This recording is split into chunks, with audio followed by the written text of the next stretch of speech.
Hey, what's up, you guys? Sonic1245 here. I know, I just did a video where I have makeup on. It's like, why do you have makeup and red all over your face? Well, the red is supposed to signify blood, or blood splatter.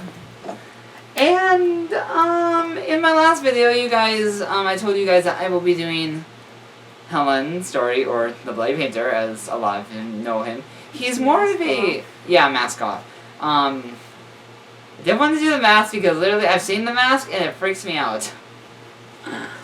She had a picture of him with his mask on and I'm like, I don't really know if I like this. I didn't say that in my mind. I'm like, oh gosh, this is going to keep me up all night. So she gave me the one with him without the mask on and he looks so sexy. By the way, she is in Akifunan on DeviantArt. Yes. So yeah. Did the makeup again. Yeah. So it's literally the same day, so we just shot Liu's a couple seconds ago. So a lot of people, I'm pretty sure I can guess already what the comments are, because I'm pre-recording. The scarf that I had, am I allowed to say it?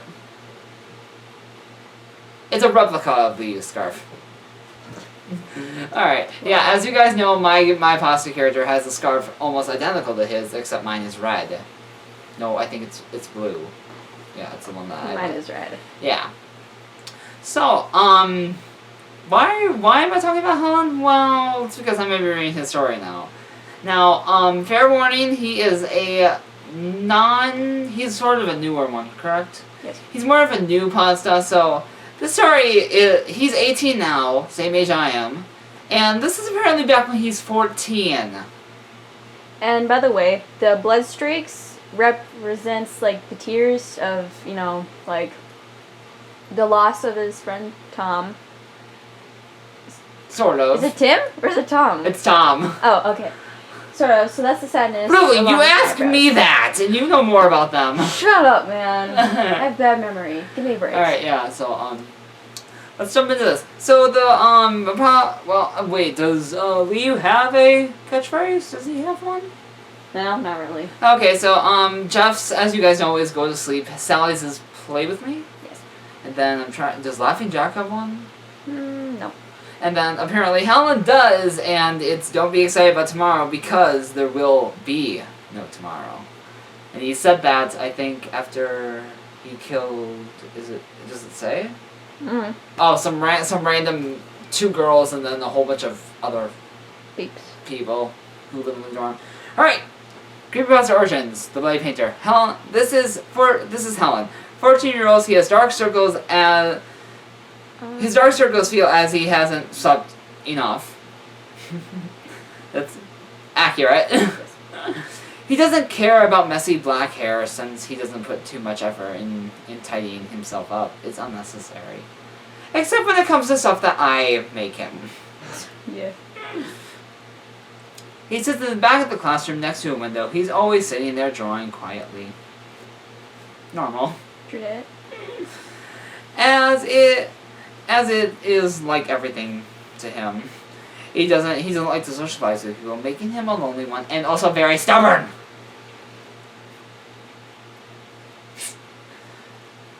Your face is priceless.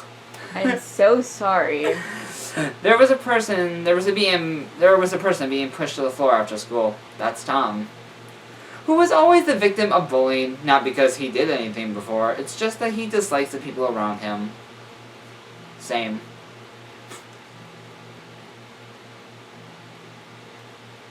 Is my phone going off? No, I guess... sounded like a phone. Whatever. That's weird. Okay. These things happen often, and Helen is used to it. Though he doesn't feel bad for Tom, he doesn't want to interfere. It is quite bothersome. During recess, Judy says that she's missing her watch. As she searches for it, Helen doesn't help her, since it's none of his business. Suddenly, someone sees something flashing inside Helen's bag. What's this? Is it supposed to be Ben or is it supposed to be Ban? It's B-A-N. I don't even know.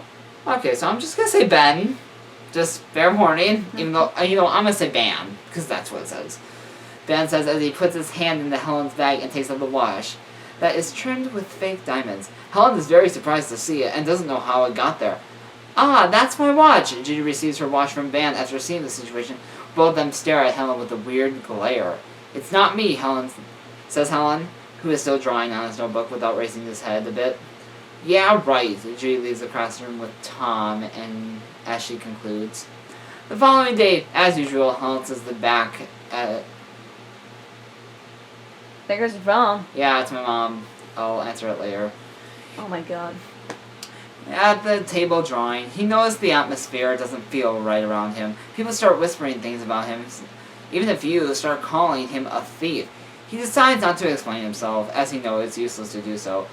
As time passes, Helen becomes the new target of victim for people to bully. Everything he does is now being exaggerated. He doesn't like it, but he doesn't resist. He keeps the feelings in his heart, keeping silent. Until one day, Van came and snatched his notebook with his unfinished drawing on it.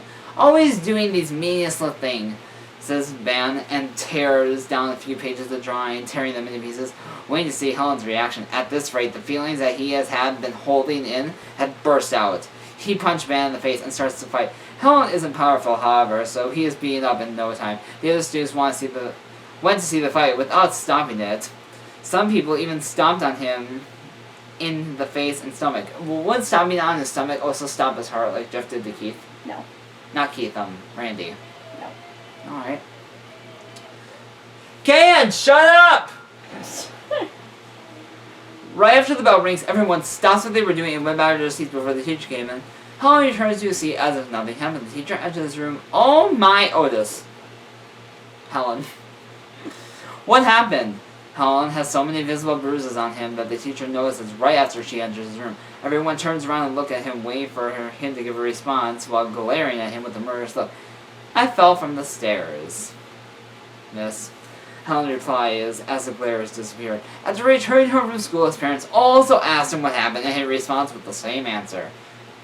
The blue jacket he is wearing covers all his bruises, other zoos than on his face. His parents believe him without doubts. Usually, when Helen's parents ask him about how he is at school, he always says fine. He even lies about making a lot of friends, living happily every day. Helen refuses to tell his parents the truth, since he doesn't want to make his parents worry about him. Kaden!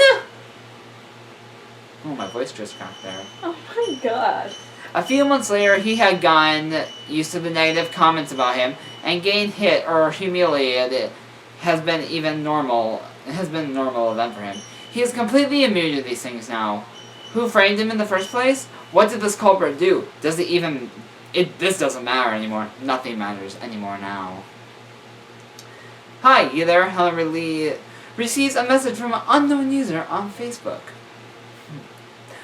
There is no Facebook for Helen. Nope.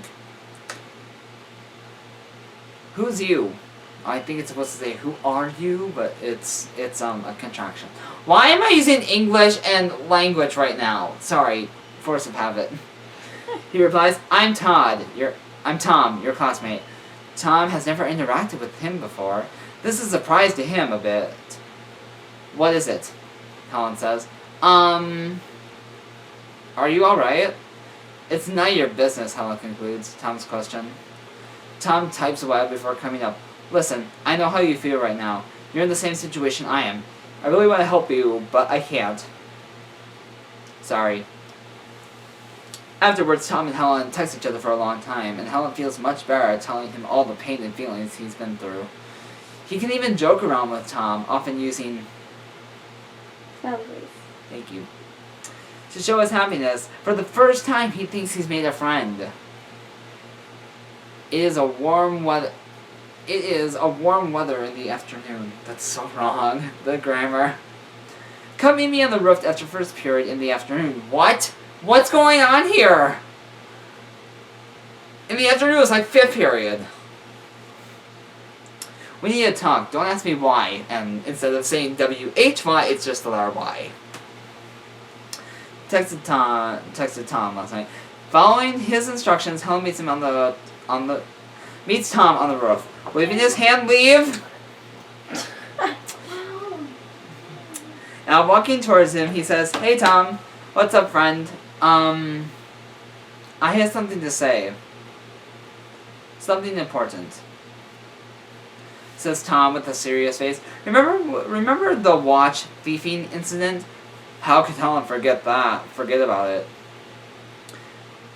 That was how he started suffering. Helen nods to show that he remembered. I was the culprit. Tom looked down, scared to look in his eyes. What? Helen is shocked. I stole Judy's watch and framed you as the culprit. Why did you do this? With you as the new targeted victim, my life is so much better. Tom smirks.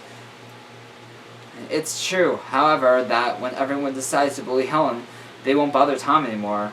He's just like an abandoned toy. For him, it's totally perfect. As long as he keeps silent, he will be able to live his school life safe and sound. He succeeded.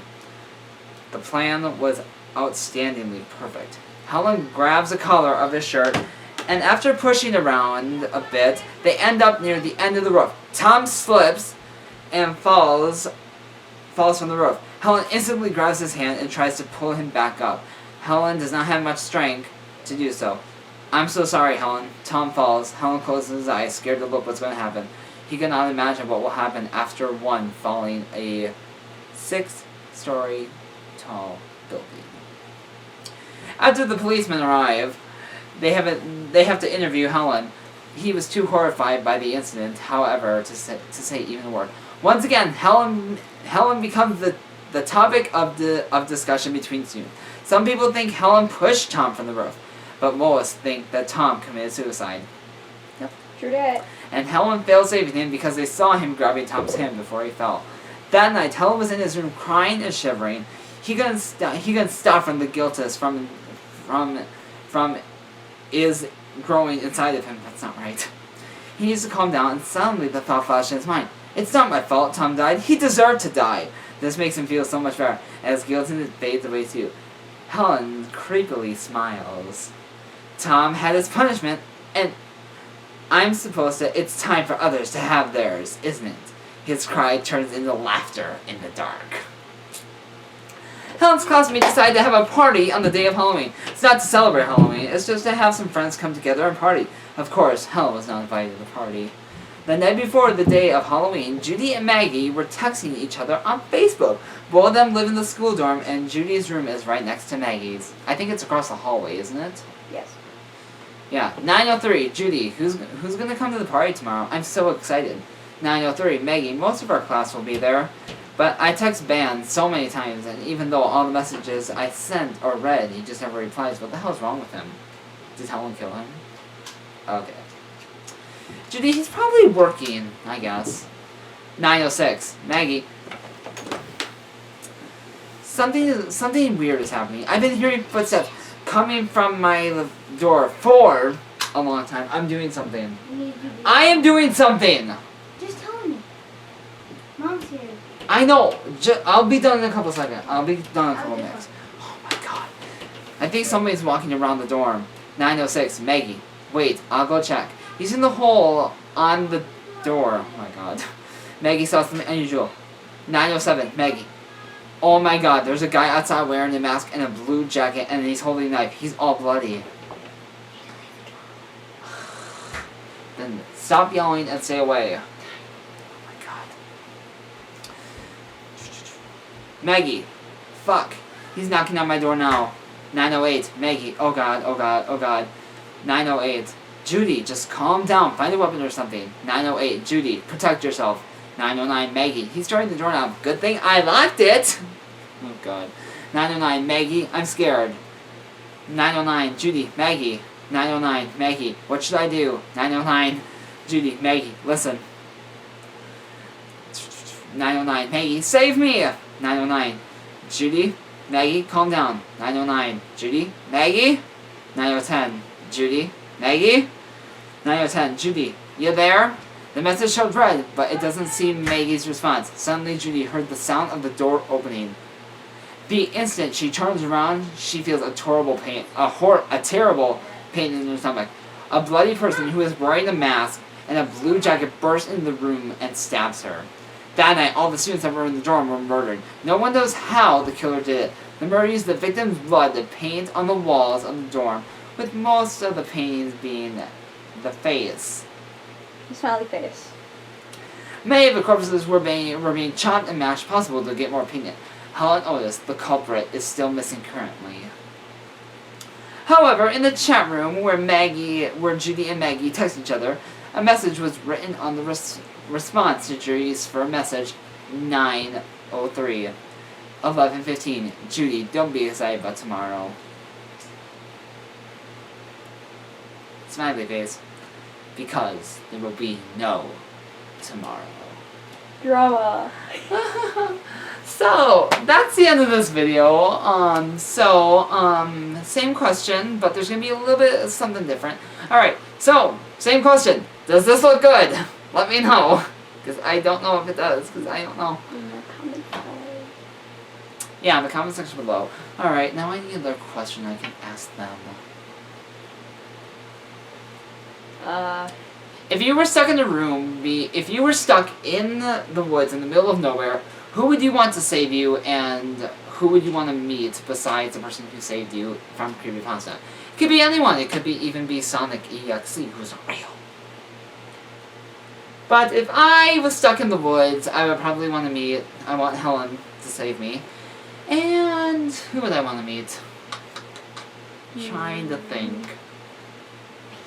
No. I don't want to say. I probably would want to meet Liu, as long as he didn't kill me. Nah, he wouldn't do that. Alright. Well, so yeah, if you were wandering in the woods and you didn't know where you were, and one creepypasta saved you and showed you the mansion, who would it be, and who would you want to see at the mansion there? Fair warning, the next video is actually going to be in Ask Creepypasta, and I'm actually going to be in my pasta form, so... And then I will be asking my lovely assistant behind the camera... Akifunen on DeviantArt. Just some random questions, about Creepypasta, because she knows a lot about them. Yes. So, yeah, so... See you guys in the next video. And until next time, and now back to this bitch that had a lot to say about me the other day in the press. YouTube, what's good? Mwah?